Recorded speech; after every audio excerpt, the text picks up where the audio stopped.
Hi అండి, మధుర and black zone. ఈరోజు మనం ఎంతో టేస్టీగా ఉండే గులాబ్ జామ్ చేసుకోబోతున్నాం. నేను దానికోసం ఎంటీఆర్ గులాబ్ జామ్ ప్యాకెట్ తీసుకున్నాను. దాన్ని కట్ చేసుకుని ఒక గిన్నెలో వేసుకుని కొద్ది కొద్దిగా పాలు వేసుకుంటూ బాగా పొడి పొడిగా నేను చూపించే విధంగా కలుపుకోవాలి.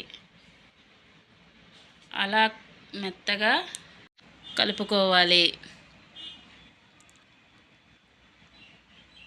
అలా కలుపుకున్న పిండిలో కొద్దిగా నెయ్యి వేసుకుని కలిపేసి ఒక క్షణం ఒక పావుగంట సేపు పక్కన పెట్టుకోవాలి.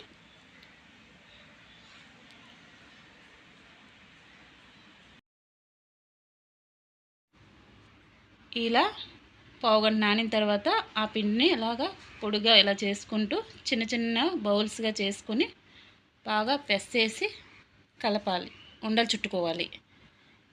ఉండలు చుట్టుకుని చిన్న చిన్నవి అయితేనే బాగా వస్తాయి, పెద్దవి అయితే బాగా రావు. మళ్ళీ చూసుకోండి.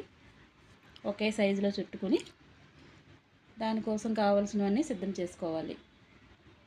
పంచదార, యాలకులు, నేను ఒక గ్లాస్ పిండి అయింది, దానికి ఒక గ్లాసు షుగర్ తీసుకున్నాను. ఒక గ్లాసున్నర వాటర్ వేసుకున్నాను. కొంచెం పాకం, అంత పాకం రావాల్సిన లేదు, కొంచెం పాకం వస్తే సరిపోతుంది. ఇలా చేతికి అంటున్నట్టు అయితే సరిపోతుంది. వేరే కళాయి తీసుకొని ఆయిల్ వేసుకున్నాను.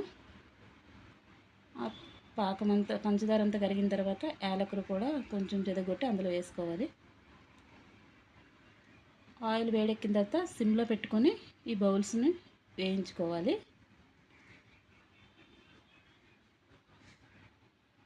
స్లోగా వదులుకుంటే మంచిగా వస్తాయి, తొందరగా కలర్ వచ్చేస్తాయి. సిమ్లోనే పెట్టాలి, హైలో పెట్టొద్దు, అసలు మాడిపోతాయి. అలా లైట్గా కలుపుకుంటూ వేయించుకోవాలి. వేయించుకున్నవి ఒక ప్లేట్లో తీసుకు పక్కన పెట్టుకోవాలి. ఇంతలో ఈ పాకం కూడా తయారైపోయింది, అది కూడా చల్లారి పెట్టుకోవాలి. ఇలా అన్నీ గోల్డెన్ బ్రౌన్ కలర్ వచ్చేంత వరకు వేయించుకొని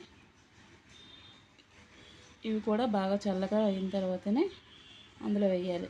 వేడిగా వేస్తే మొత్తం పాకం సరిపోదు, చల్లగా అయిన తర్వాత వేయండి.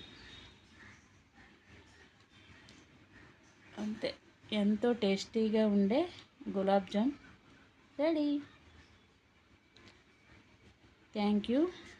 ఈ వీడియోని చూసి లైక్ చేయండి, షేర్ చేయండి, కామెంట్ చేయండి, సబ్స్క్రైబ్ చేయండి.